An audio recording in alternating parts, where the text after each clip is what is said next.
Hello, everyone, and thank you for joining us for another episode of That Solo Life, the podcast for PR pros and marketers who work for themselves.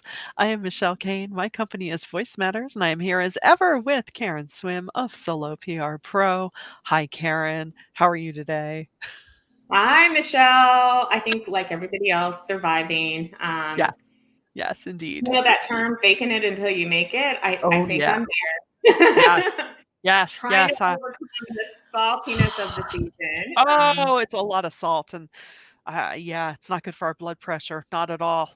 And we're not talking about food. And if you're a PR pro, you're nodding your head in agreement because Karen and I were speaking off air. It's not just us because I've been speaking with other fellow colleagues, and it seems like everyone. It's just like all the challenging people are coming out of the woodwork at one time, and it's not even entirely related to like actual real work. It's just blah. Anyway, we're hoping Let's we are call this the recording this. PR full moon, or, Yes, it's a PR full moon. it's the PR full moon where it's just like, oh my goodness. And Oh, we know that we're not the only ones that no. are feeling like all of a sudden all of your peace has been upended and people are just really Yes. Yes.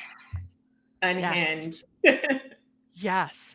So, and I say this every time there's a Mercury retrograde that I don't live by that, but I'm telling you, June 3rd cannot come fast enough. And if you're listening to this in the cast, June 3rd is come and gone. And let's hope the air and people's minds are a lot clearer by then. That would be Let's hope. nice. That It would would be be super. nice. Yeah. Yeah. Yeah. So, okay. So we started off a little late, but we're not going to keep it light because today we are going to talk about having your act together when it comes to crisis comms. Because have we seen, unfortunately, in recent events, looking at you, Texas, not having your act together in a crisis, not presenting clear information confidently with clarity, oh, and the truth, will come to haunt you. So, as PR pros, we're on the front lines of that. So we just want to talk about that a little bit today about, making sure you're ready and I don't care who you are or who you're working with, you need to have some sort of a crisis plan in place. Ideally, you have a plan for different scenarios, you work the plan, you practice the plan, all that good stuff.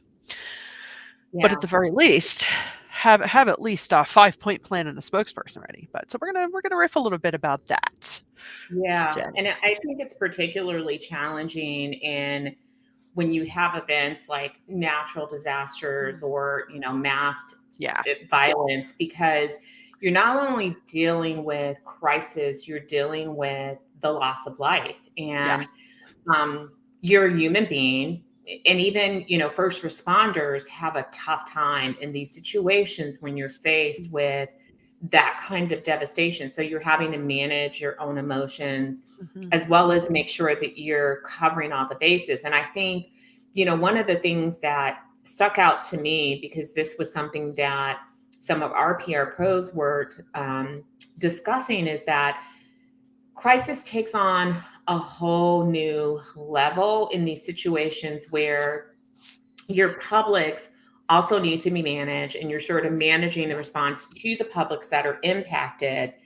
And so you're looking at things like, families of victims may have their own spokespeople. You certainly cannot control families speaking to the media.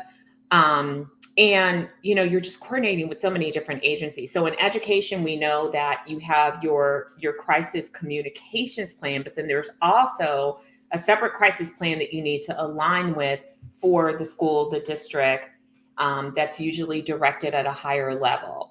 Mhm. And so, they have to coordinate the resources but you need to understand who all the point people are. And as Michelle said, even when you're just in charge of the crisis communications plan, we can't emphasize enough in times of non-crisis, you need to be practicing these scenarios. You need to meet routinely. You need to check your plans. You need to update information, update spokespeople, make sure that you have accurate phone numbers.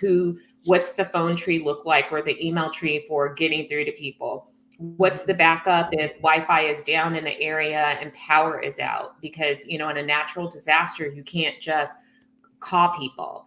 and you might not be able to email them. So practice all of those scenarios, and also learn from what's going on in other areas. So that's important too. If Yeah. something has happened, what went well, what were the gaps that you saw? What can you learn from that so that you can evolve and adapt your crisis plan? Because we all know as PR pros that a crisis plan is not something that you develop and stick it on a shelf and let it gather dust. It's something that's a living, breathing document that's dynamic.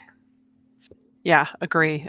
And, clearly a crisis is a crisis. Things aren't going according to your stated timetable. Things are happening quickly. And one thing to remember, above all else, is it's okay to say, I don't know. It's okay for your spokesperson to say, I don't know. It is better to wait and get it right than to put information out that is incorrect because A, it's just wrong, not a good practice. And B, then you'll find yourself correcting information, which just creates more confusion. And what crisis have you been involved with that hasn't been confusing as its own, its very nature, right? So you want to Yeah. cut through any of that clutter. It's okay to say, I don't know, and get the right information when you are able to do so. I get it. People with deadlines Yeah. aren't going to like that so much, but they can just report that you don't know and that you're being careful and cautious, which in But and of this is itself is a where good message to send.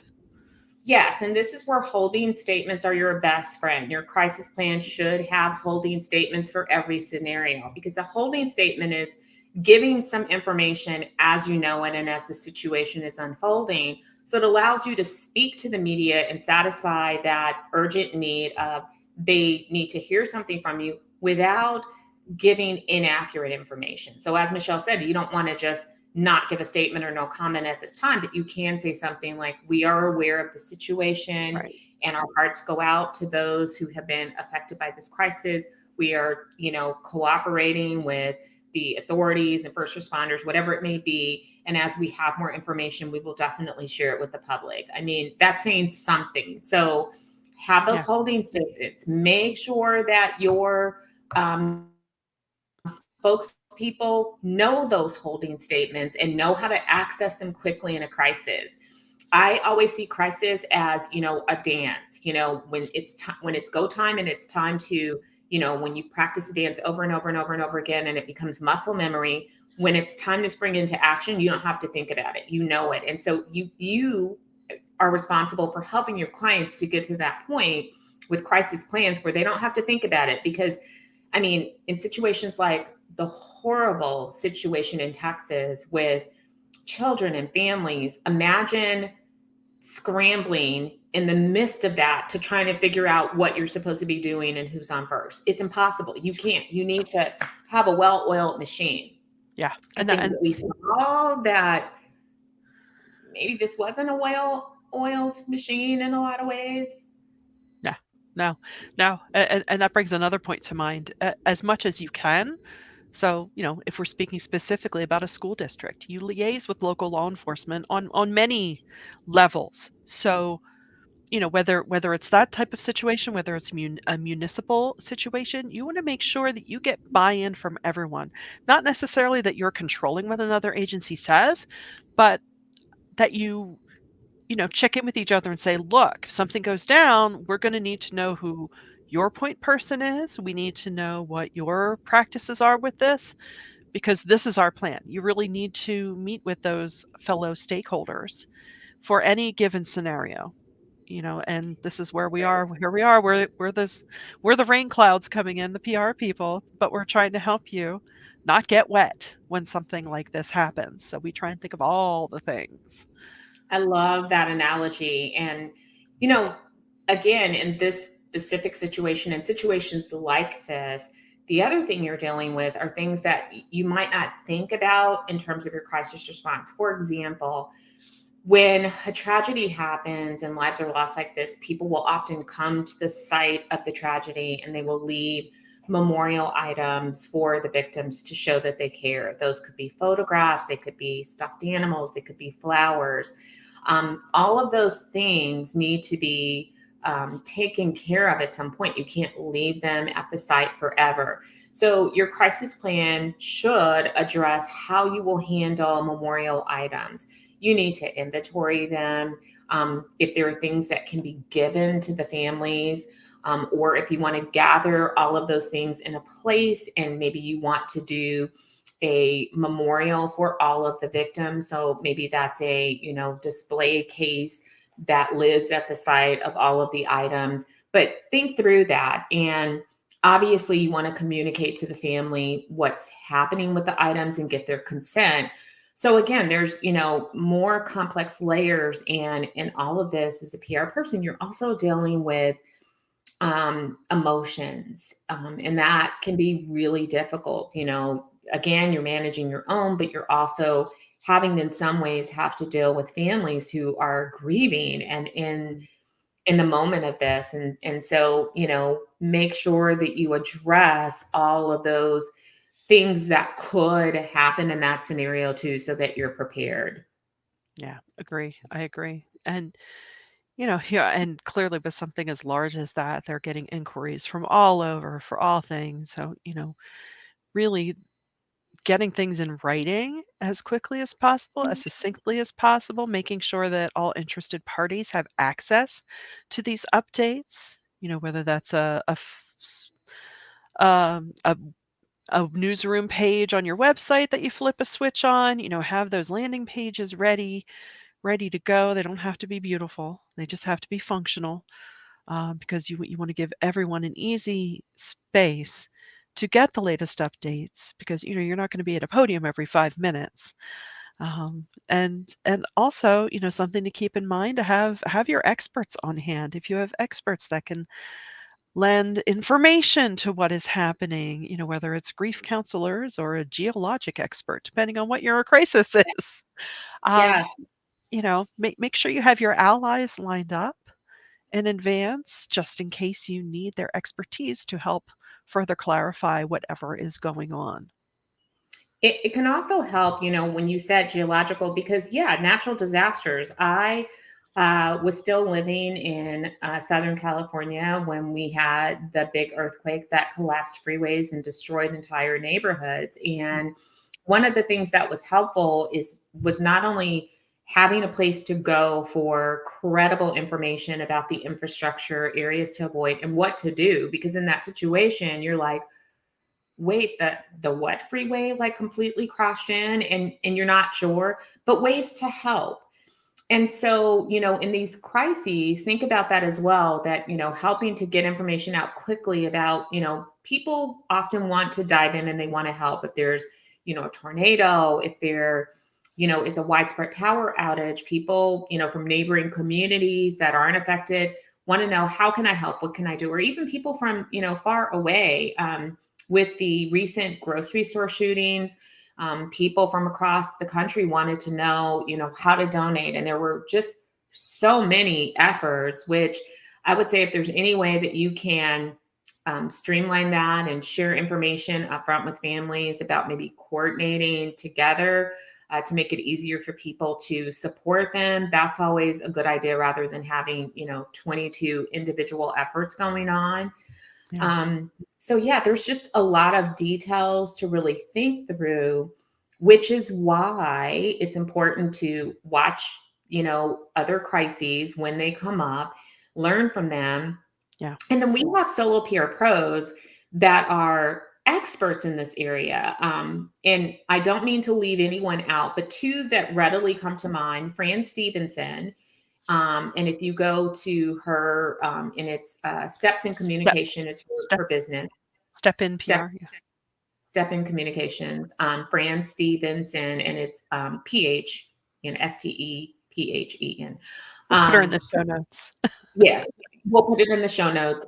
Fran has excellent resources on her site about, little tips and checklists and templates. And, if you ever find yourself in need of a crisis counselor, reach out to her, because she does, this is her job. She's a PR pro. She's accredited. She's very smart, very good. I've worked with her. And you can bring her in to consult on crises. The other person that is always top of mind is Doug Levy. And Doug has a great book about crisis communications that you can find on Amazon.